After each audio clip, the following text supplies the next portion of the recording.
Mesdames, Messieurs, bonsoir. Le Vautray de la Chapelle est heureux de vous accueillir ce soir dans cette belle église de Sérigny.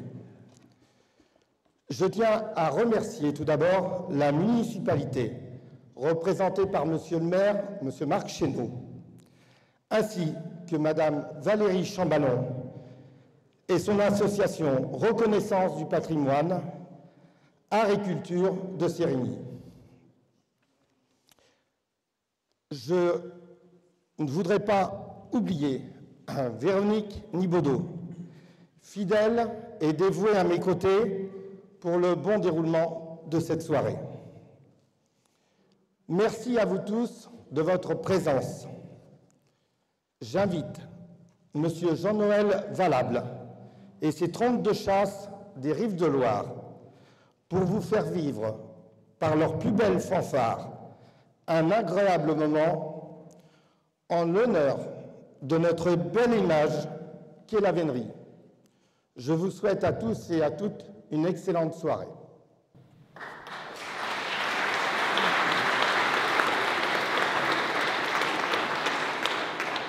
Merci Isabelle de m'accueillir pour cette belle journée. Mais comme je te l'ai déjà dit lors de ton invitation, la chasse à courre, moi je ne connais pas trop. Voire même, j'ai tendance à être plutôt un peu hostile. Je ne comprends pas trop comment ça fonctionne. Merci Yano d'avoir répondu à mon invitation. Grâce à ta curiosité, tu sauras désormais de quoi tu parles, plutôt que d'avoir des a priori. Oui, des a priori. Mais dis-moi, toi, jeune femme que tu es, comment est venue cette passion pour la chasse à courre, surtout pour une femme? Moi, j'aime la vénerie. Pour moi, c'est naturel. J'aime être dehors, j'aime vivre au rythme de la nature. J'adore voir les chiens déjouer ensemble les ruses d'un animal chassé. J'aime aussi la chasse à courre car c'est physique. Et il faut aimer faire des efforts. Crois-moi, à cheval ou à pied, c'est sportif. Un autre aspect important, tu l'apprécieras tout au long de la journée. La convivialité et le partage qui règnent sont plutôt plaisants. Mais dis-moi, j'ai vraiment le sentiment que nous sommes à Paris. Ne sont pas les joueurs de corps de chasse. Ah non, Jano, on ne parle pas ni de joueurs ni de corps de chasse. On les appelle des sonneurs de trompe de chasse. La trompe de chasse est pour nous un moyen de communiquer. Les téléphones portables sont interdits à la chasse à courre.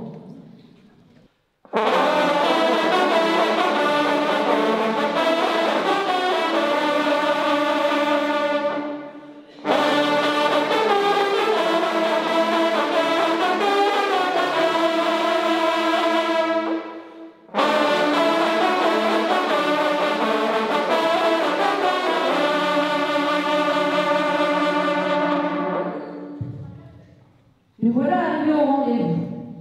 Nous venons de sonner l'arrivée au rendez-vous.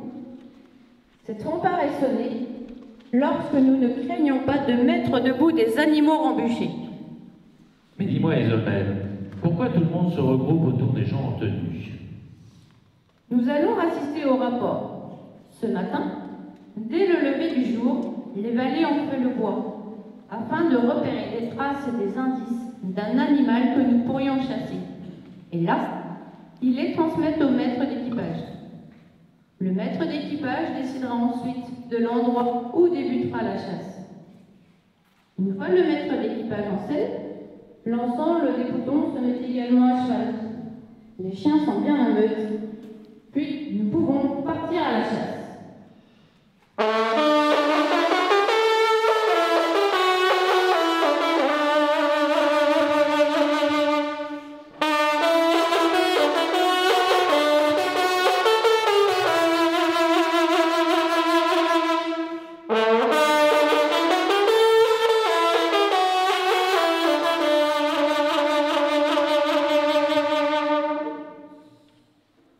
Mais dis-moi, quel est ce morceau que l'on vient d'entendre? On ne parle pas de morceaux, mais on parle de fanfare. Cette fanfare qui vient d'être sonnée est le départ pour la chasse. Un cortège joyeux de cavaliers et de suiveurs se dirige vers la brisée que notre maître d'équipage a choisie.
départ.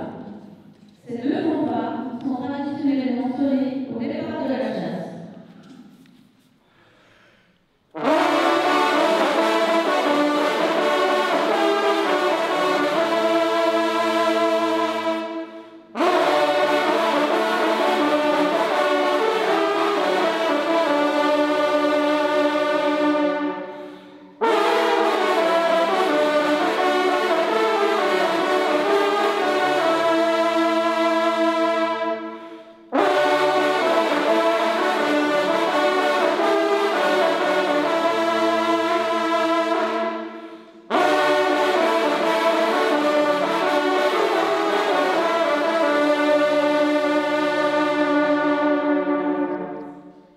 Cette fanfare s'appelle la Calèche des Dames.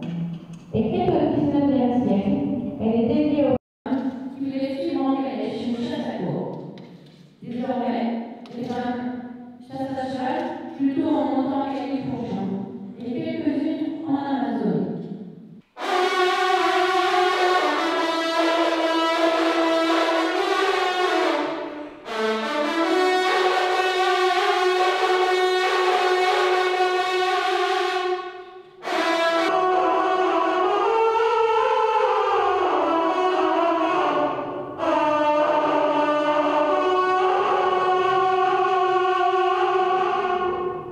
Mais dis-moi, ça sonne là-bas, c'est quoi ça? Que se passe-t-il? Ça, c'est pour encourager les chiens. Et les mettre sur la voie. Le piqueux donne des quêtés et des requêtés.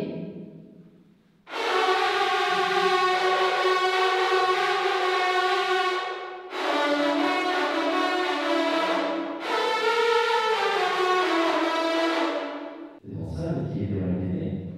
Oui.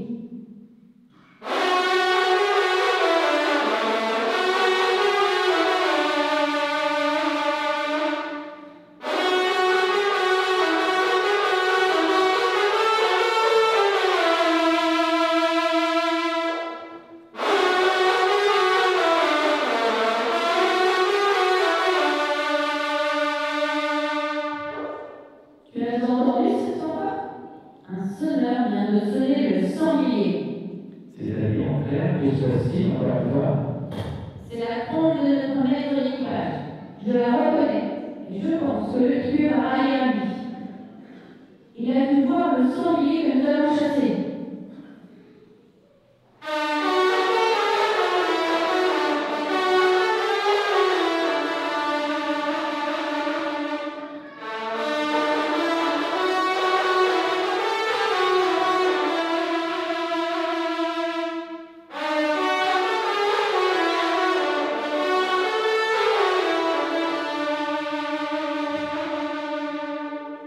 Ça y est, c'est parti.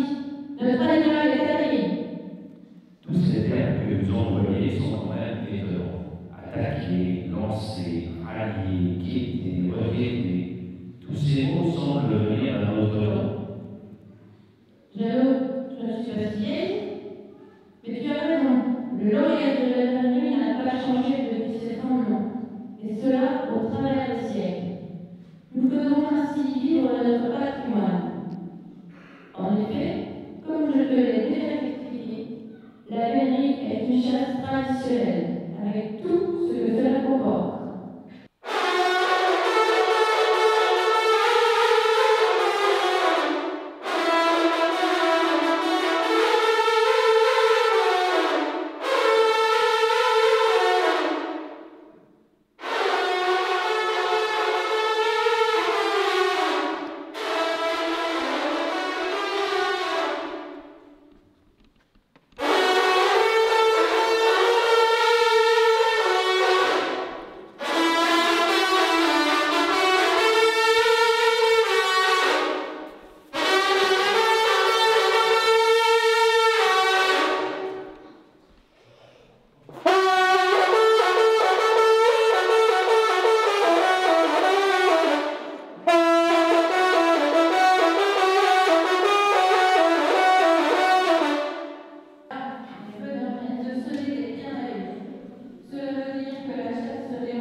là, un voleur vient de sonner les animaux en compagnie. Ça veut dire que notre sanglier s'est mélangé à d'autres sangliers pour mélanger ses sentiments à ceux de ses confrères.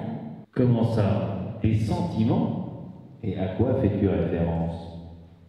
On désigne des sentiments l'odeur laissée par l'animal sur le sol.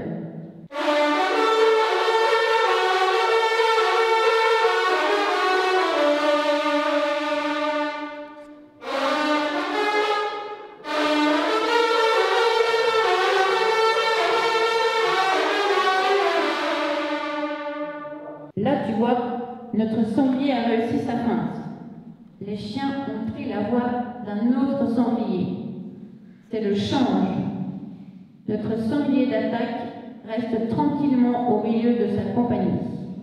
Alors tu vois, Jeannot, depuis le début, ceux qui sont le plus dans la difficulté, ce sont nos chiens.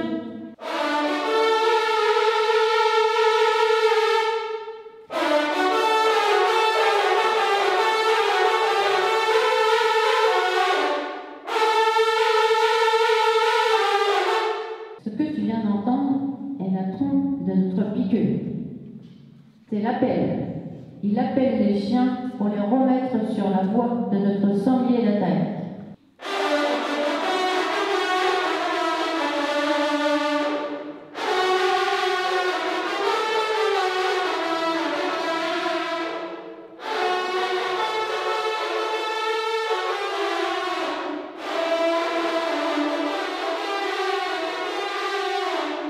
Et là, c'est reparti. Notre sanglier d'attaque est de nouveau devant nos chiens. Il a été relancé à vue dans la plaine.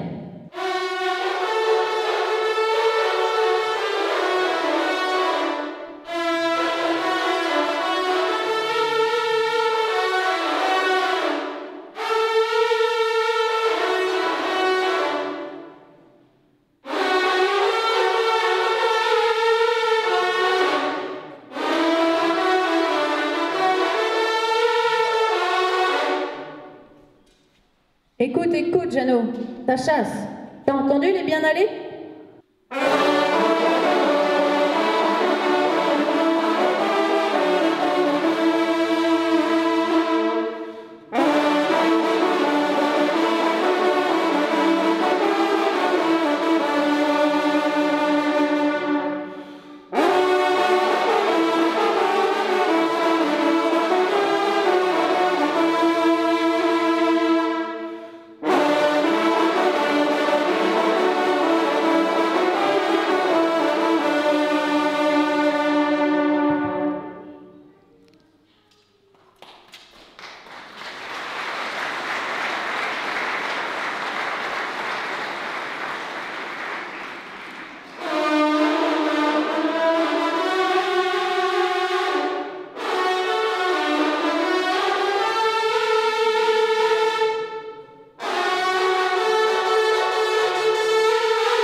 Notre sanglier est vraiment malin. Après s'être mélangé à une compagnie, maintenant il veut nous perdre en mettant ses sentiments à l'eau. Nous venons d'entendre le ballot. La difficulté pour les chiens va être de contourner les dents afin de retrouver sa voie de l'autre côté. Pendant ce temps, tu imagines bien que notre animal va reprendre de la distance sur nos chiens. Je n'imaginais absolument pas toutes les difficultés que le chien peut rencontrer. Je croyais vraiment que l'animal n'avait aucune chance devant cette meute.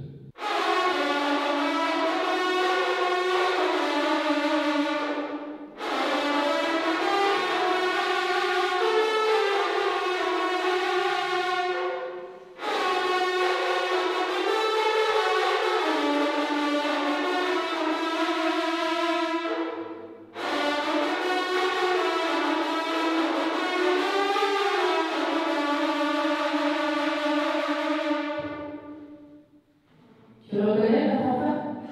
Elle a déjà été sonnée. N'est-ce pas quand le sanglier s'est mélangé avec les autres? Bravo, Jeannot. Tu vois qu'une graine de venin est en toi. Tu apprends vite.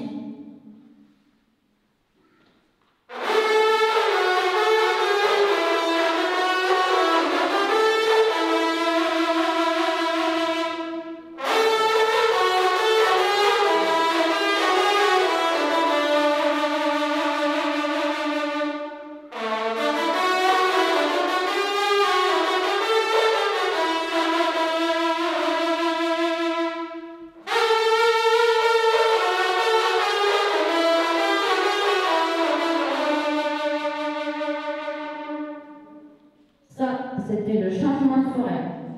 Cette fanfare nous indique que notre sanglier vient de changer de forêt. Suivons-le.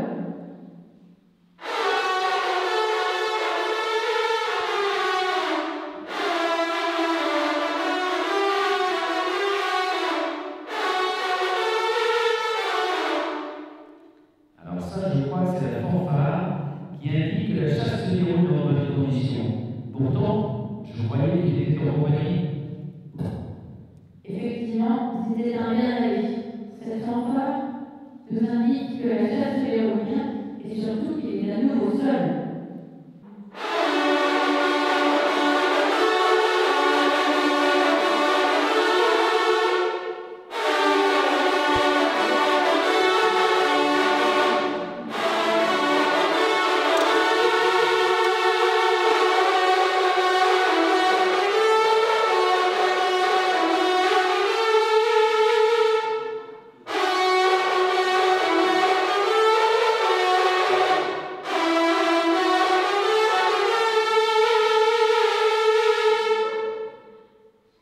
Ce que tu viens d'entendre est l'alaï sur pied, c'est-à-dire que notre sanglier est arrêté et tient tête devant nos chiens.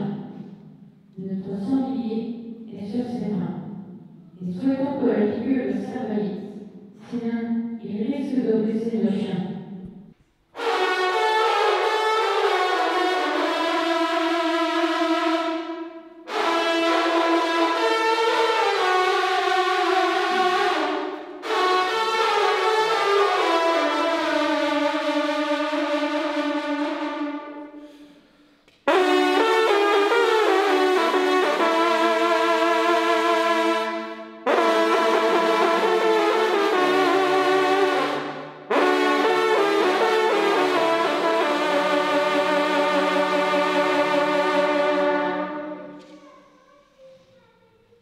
Et là, c'est fini. Et oui, c'est pour ça que désormais, ils viennent de sonner la retraite de prise. Nous rentrons donc au rendez-vous et allons assister à la curée.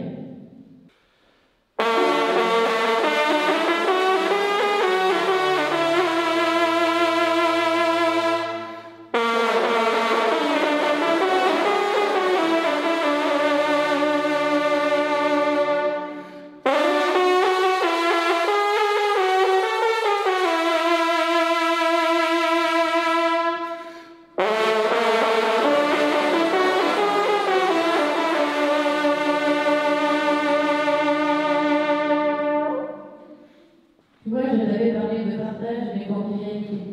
Les veneurs s'attendaient les uns les autres pour soigner tous ensemble à la curée. Et quels sont la curée? D'où vient ce mot barbare que vous nommez la curée? Regarde, ce beau moment que je vais t'expliquer plus tard. D'accord.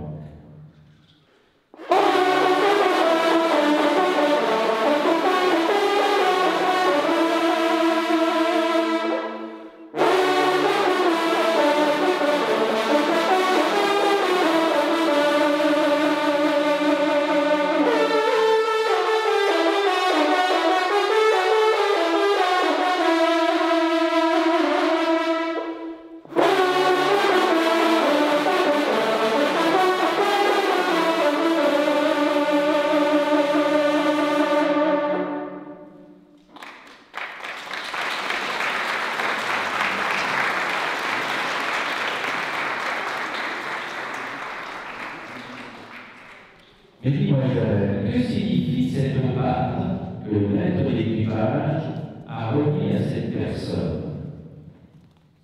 Ça, il s'agit du pied d'honneur.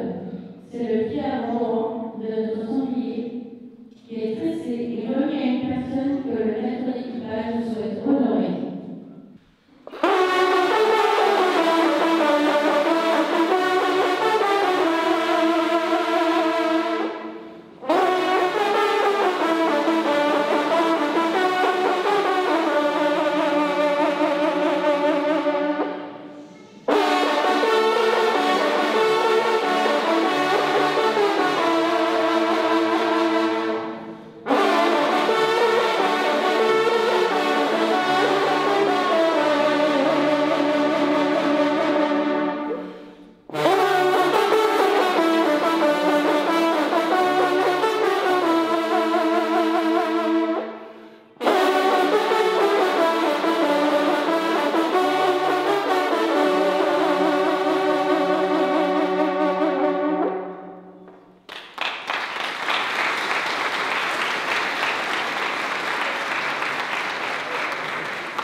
Et là, les sonneurs seraient-ils pour une raison bien particulière?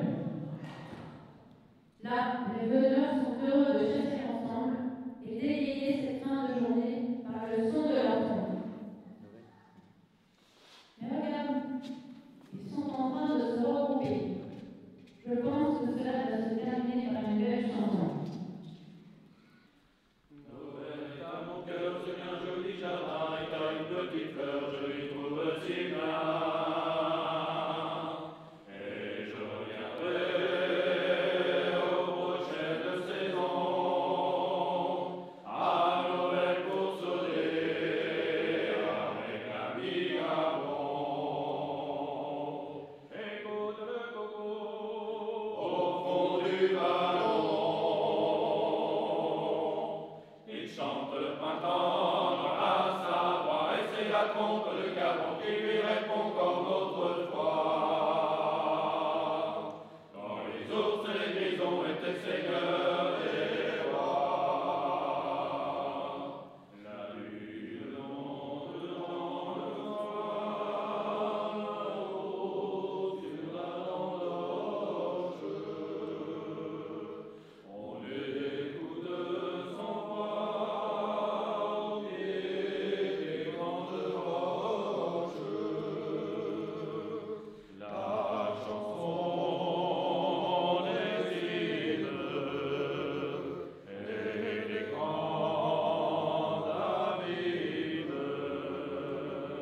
Écoute le coco au fond du ballon. Il chante le printemps dans la Savoie et c'est la trompe de Gabon qui lui répond comme autrefois. Quand les ours et les grisons étaient seigneurs des rois. Noël est à mon cœur ce qu'un joli jardin est à une petite fleur, je m'y trouve si bien. Et je reviendrai aux prochaines saisons, à Noël pour sonner avec l'ami Gabon. Et je reviendrai aux prochaines saisons, à Noël pour sonner comme au temps de Gabon.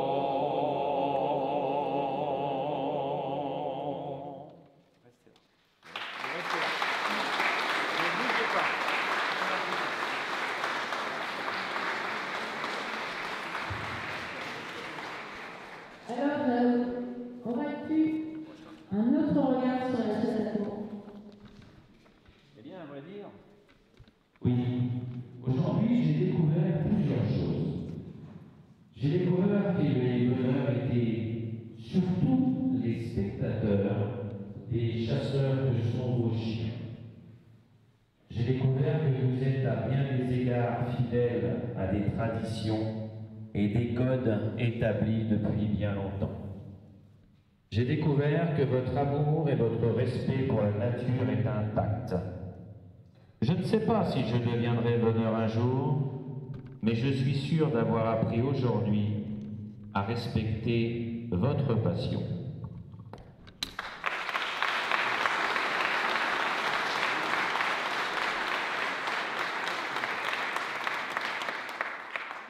Vous allez pouvoir vraiment les applaudir parce que ce soir ils ont fait un exercice difficile. Ils l'ont fait au pied levé. Rarement une première partie de concert se présente comme ça. Et croyez-moi que ce qu'ils ont fait là, ils se sont vraiment surpassés pour avoir envie de le faire. Merci messieurs.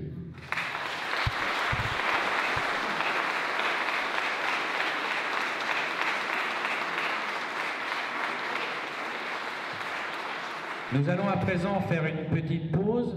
Nous allons d'ailleurs vous inviter à la faire avec nous si vous le souhaitez. Et nous allons revenir pour une deuxième partie qui sera totalement différente. On vous donne rendez-vous dans une petite quinzaine de minutes. Merci beaucoup.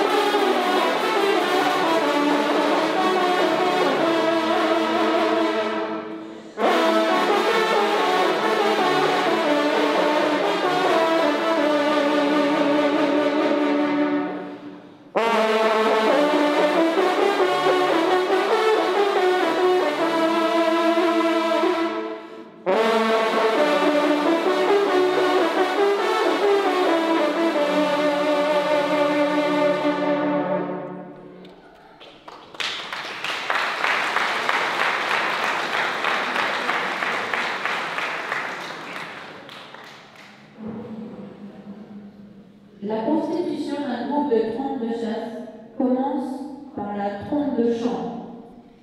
C'est en effet celle qui donne la mélodie de la fanfare.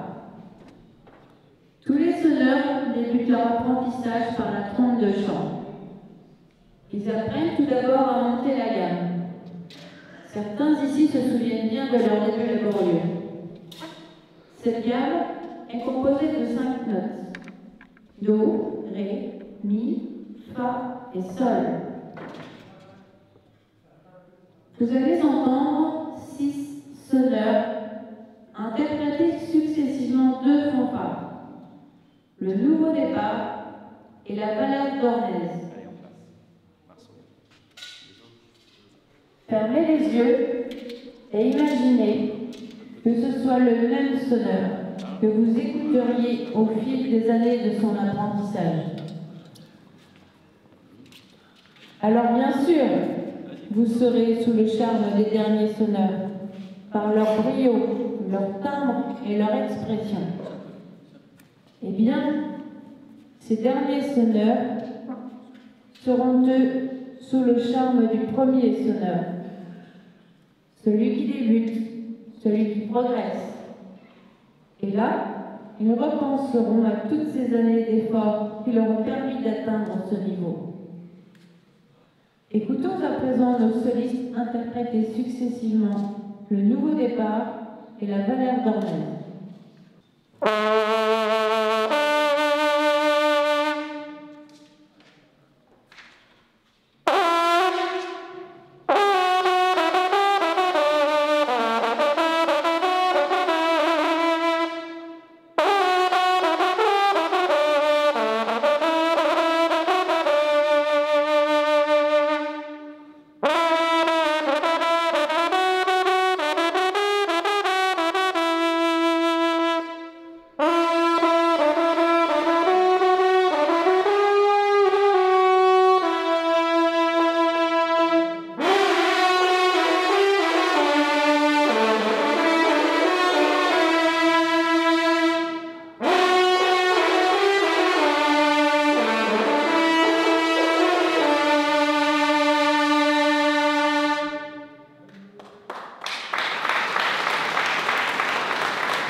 Nous allons continuer la constitution de notre groupe.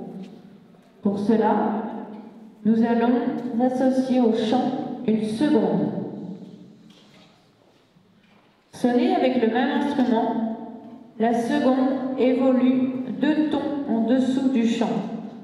Elle apporte les harmoniques qui donnent tout le charme au duo. Vous allez entendre successivement 2 fanfares en duo, sonnées par 2 duos différents. Vous pourrez apprécier les différentes expressions et l'association des timbres propres à chaque duo. Les fanfares que vous allez entendre sont la Chailloux et la Vaugué.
La basse. La basse, dans une formation de trompe de chasse, est un peu l'élément rythmique, la batterie en quelque sorte, celle qui imprime la cadence. Le nombre de bassistes est faible, et cela est dû à la difficulté que représente ce pupitre. Afin que vous puissiez apprécier les différentes voix du trio et l'importance de la basse, nous allons sonner une fanfare débutée en solo. Nous ajouterons la seconde et enfin la basse. Écoutons les honneurs.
Vous avez pu apprécier l'évolution de la formation.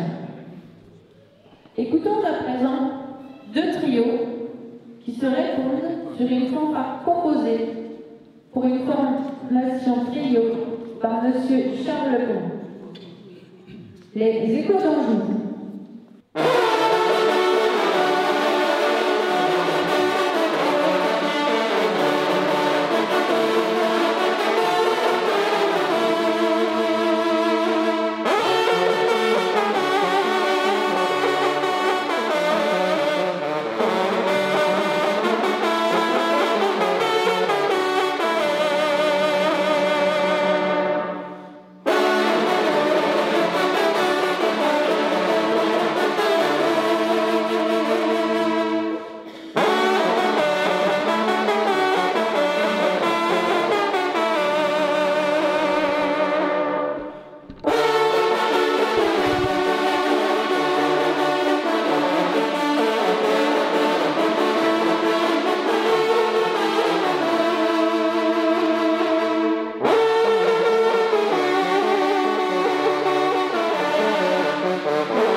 Dernier pupitre de notre formation, le radeau.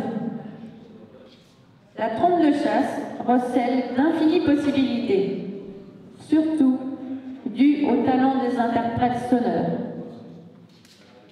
En effet, seulement une douzaine de notes de base, échelonnées sur 3 octaves, sont à la disposition du sonneur. Tous les autres effets relèvent de l'expression, de la maîtrise de la colonne d'air et du souffle. Le pupitre radouci est justement l'exemple même de la maîtrise du son, de la pression d'air et de l'expression.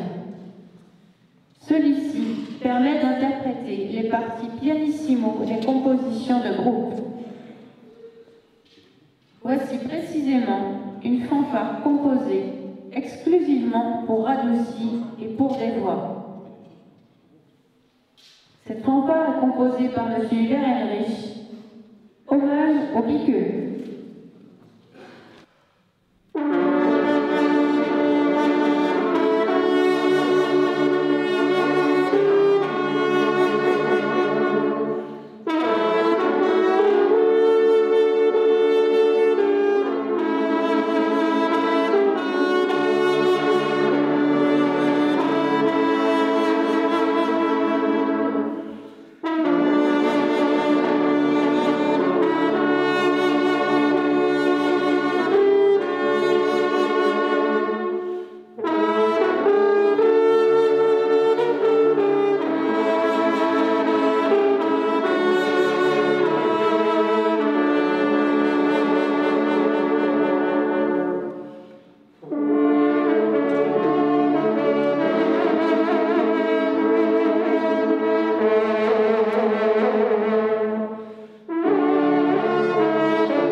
Entrons à présent dans la partie groupe de notre concert. Nous allons désormais pouvoir associer toutes les voix de nos trompes pour interpréter des fanfares dites de fantaisie. Les compositeurs de musique classique ont très souvent composé des musiques de chasse. On peut citer Beethoven, Liszt au XIXe siècle, Jean-Joseph Mouret au XVIIIe, ou bien Jean-Baptiste Lully au XVIIe. Dans cette œuvre, les mélomanes reconnaîtront sans doute les inventions mélodiques et rythmiques propres à l'opéra italien du XIXe. Cette œuvre, composée en 1829 par Rossini, fut cependant assez mal accueillie à l'époque. Voici pour vous ce soir la Guillaume Tell.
La majeure partie des fanfares que vous venez d'entendre sont composées en 6 suites.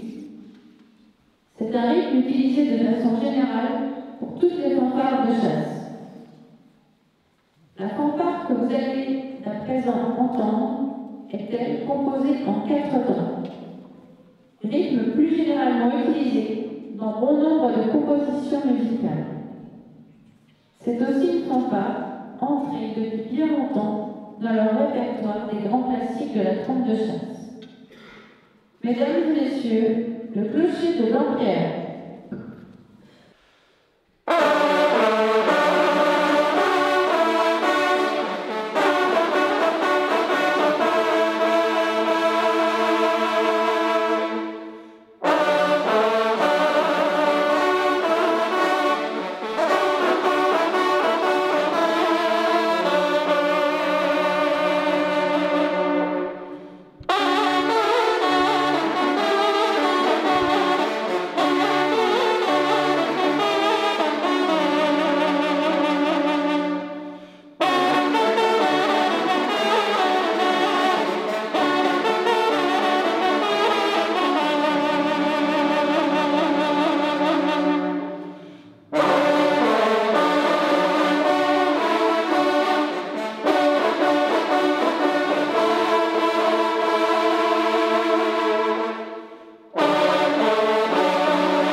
La trompe de chasse fut très tôt associée aux cérémonies religieuses.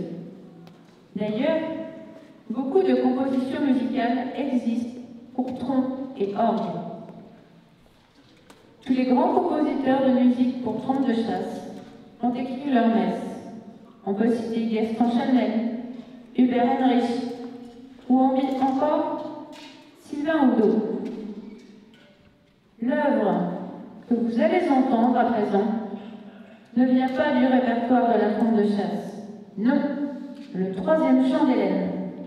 C'est son titre original qui a été composé en 1825 par un certain Franz Schubert. Vous connaissez tous ce morceau. Rares sont ceux qui ne sont pas touchés par cette œuvre. Mesdames et messieurs, pour vous ce soir, l'Ave Maria de Schubert.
environ 160 formations de sonneurs de trompes de chasse.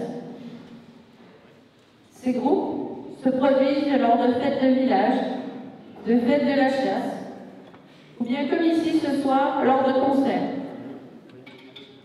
Bon nombre de groupes ont une fanfare qui leur est dédiée. Écoutons à présent une fanfare écrite par Christian Longuet en l'honneur de son père, Monsieur Marcel Longuet, directeur technique des Échos du Pays d'Auge.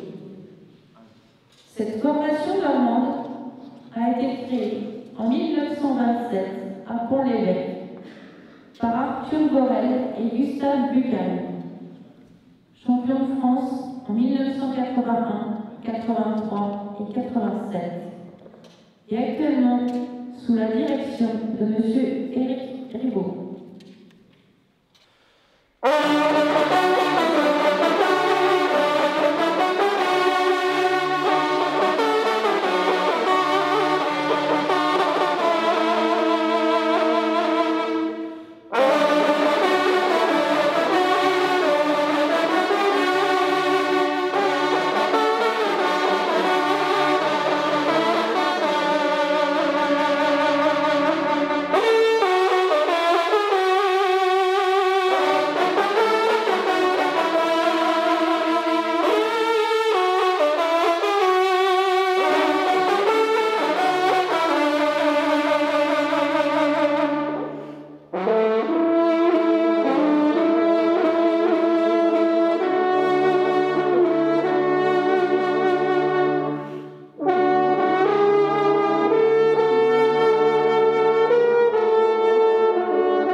Monsieur Pierre Dornez, un très grand sonneur, sacré 6 fois champion international, disait « La trompe, c'est la continuité de la voix.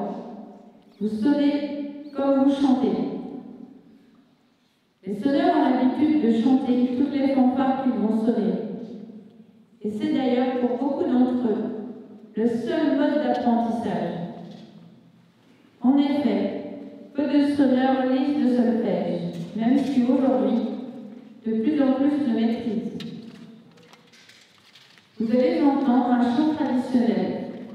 Ce chant vous permettra d'apprécier les différents pupitres que vous retrouverez plus tard dans la formation de trompe de groupe. Pour vous ce soir, le refuge. Je sais dans la montagne un refuge perdu qui se mire au clair des lacs verts engelus, ouverts aux quatre vents, aux montagnes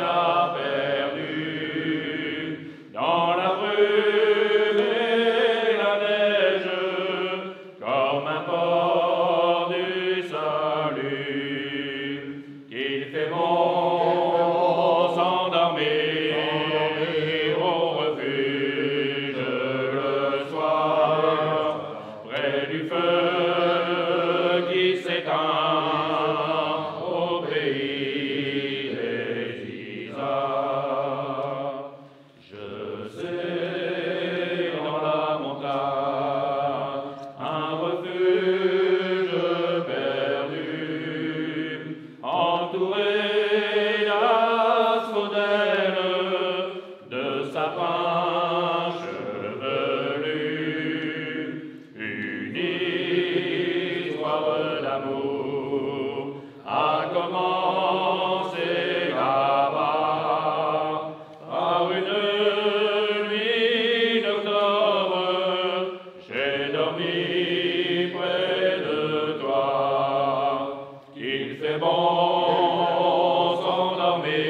soupir qui rassure, un regard apaisant. Il fait bon s'endormir au refuge le soir, près du feu qui s'éteint au pays des Isards.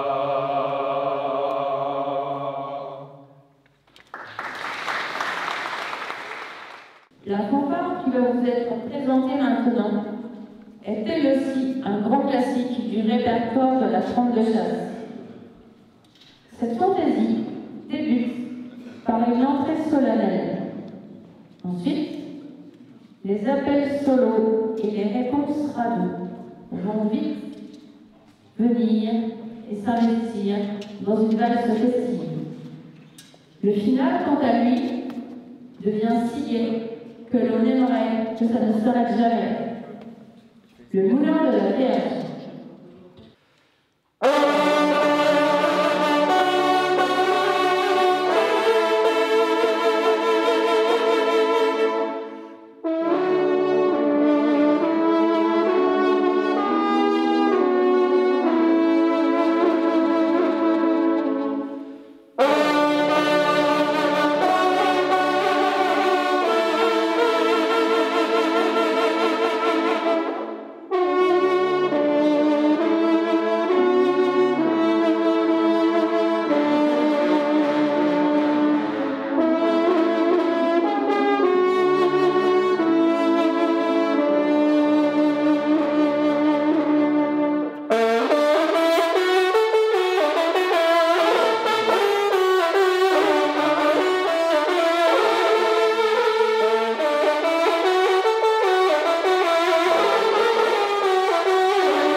Avant de clôturer ce concert, les 10 sonneurs présents ce soir. Il nous vient au voisin. Il sonne en première catégorie. Responsable des trompes du Poitou, Monsieur Loïc Lomlé.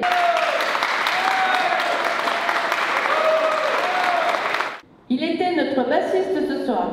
Son expérience fait de lui un sonneur polyvalent dont bon nombre de groupes aimeraient avoir en son sein. Monsieur Jean-Marc Serrault.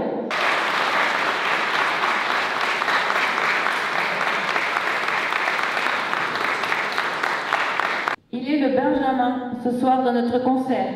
Il a débuté aux Trompes des Rives de Loire il y a 2 ans. Il sonne en chant et en seconde. Souhaitons pour lui que l'expression « bon sang ne saurait mentir » soit appropriée. Monsieur Marceau Valable.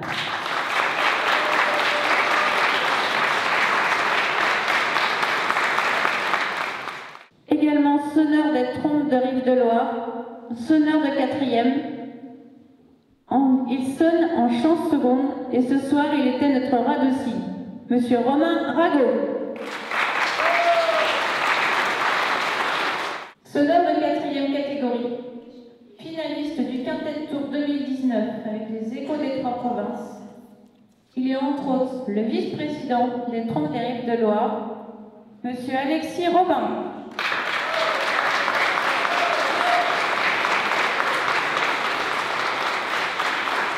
Un autre sonneur des Trompes des Rives de Loire, il sonne en seconde catégorie.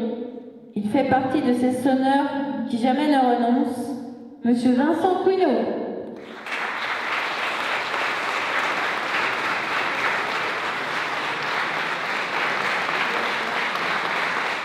Sonneur de 2e catégorie. Après une très longue période d'arrêt de la trompe de chasse, il nous revient plus motivé que jamais. Son timbre et sa puissance font de lui une excellente trompe de chant. Monsieur David Villet.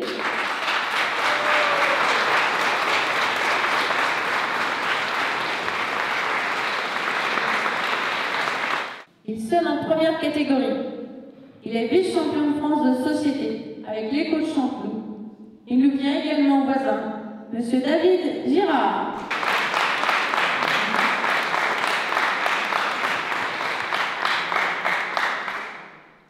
Sonneur de 1re catégorie.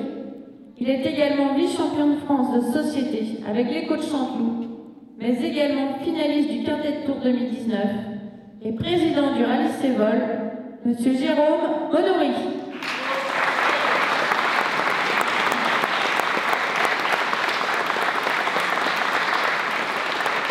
Il sonne en 1re catégorie.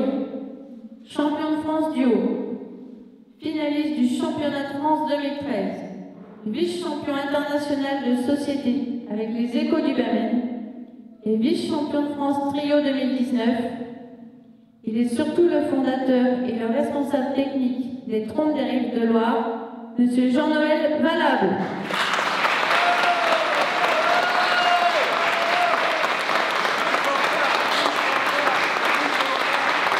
S'il est une fanfare qui est devenue en quelques décennies une composition incontournable pour terminer un concert, c'est bien celle-ci. Écrite par Hubert Heinrich pour clore sa messe, nous terminerons ce beau moment passé avec vous, cher public, par le chant final.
Alors, Jean-Jacques m'a coupé l'herbe sous le pied parce qu'elle nous a tous présentés. Et il faut quand même que vous sachiez qu'au-delà d'être une voix, c'est aussi quelqu'un qui sonne de la trompe. Elle sonne en 4e catégorie. Elle est sonneur classée déjà depuis de nombreuses années. Et on a le plaisir qu'elle soit venue nous rejoindre aux Trompes des Rives de Loire. Je vous demande vraiment de l'applaudir parce qu'elle est super belle.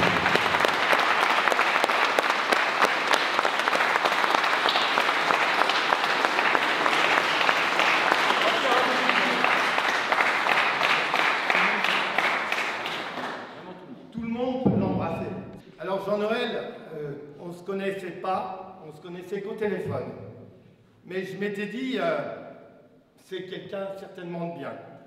Et j'en suis convaincu ce soir parce que quand on vous entendait sonner, quelle classe! Quelle grande classe!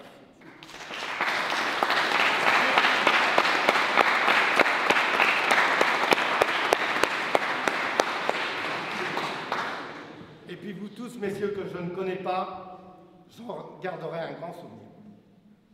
Merci beaucoup pour notre invité.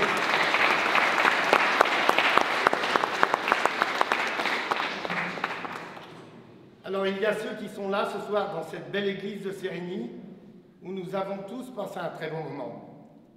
Mais il y a ceux qui ne sont plus là, et qu'on aime, et qui eux aussi aimaient la vénerie. C'est pour ça que je vais demander à Jean-Noël de nous sonner une belle fanfare pour tous ces gens qui ne sont plus là, et qui auraient tellement aimé être là ce soir. Messieurs, nous sonnerons les adieux des maîtres.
Nous avons pris à saucer, là, et nous on en a donné, et puis...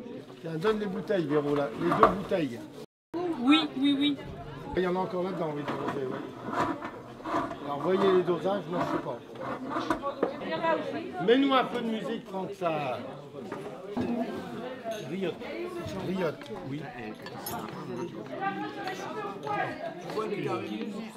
Madame. Alors on va remercier Valérie et Thierry qui maintenant nous invitent dans leur belle salle à tous ensemble dîner.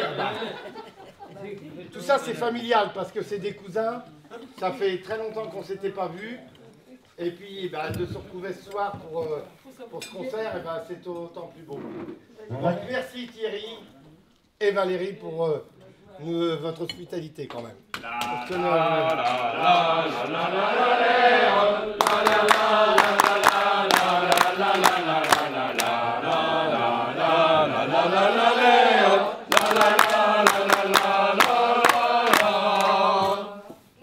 Bon, écoutez, moi je suis tellement contente d'apprendre que nous avons parmi nous, et depuis peu, grâce à une accréditation, je ne sais pas si c'est le terme exact, assermenté, je crois, nous avons un maître d'équipage. Alors je crois que nous devons lever notre verre. D'abord, ça nous oblige d'avoir un maître d'équipage. Et je pense qu'il faut lever notre verre, le remercier d'avoir organisé avec le vautré de la chapelle et puis les trompes de chasse que nous ne connaissions pas en Poitou. Je pense que ça nous oblige énormément. Nous levons notre verre pour le féliciter de cet agrément. Et je vais juste terminer par un petit mot. Tout seul, on va plus vite, mais ensemble, on va beaucoup plus loin.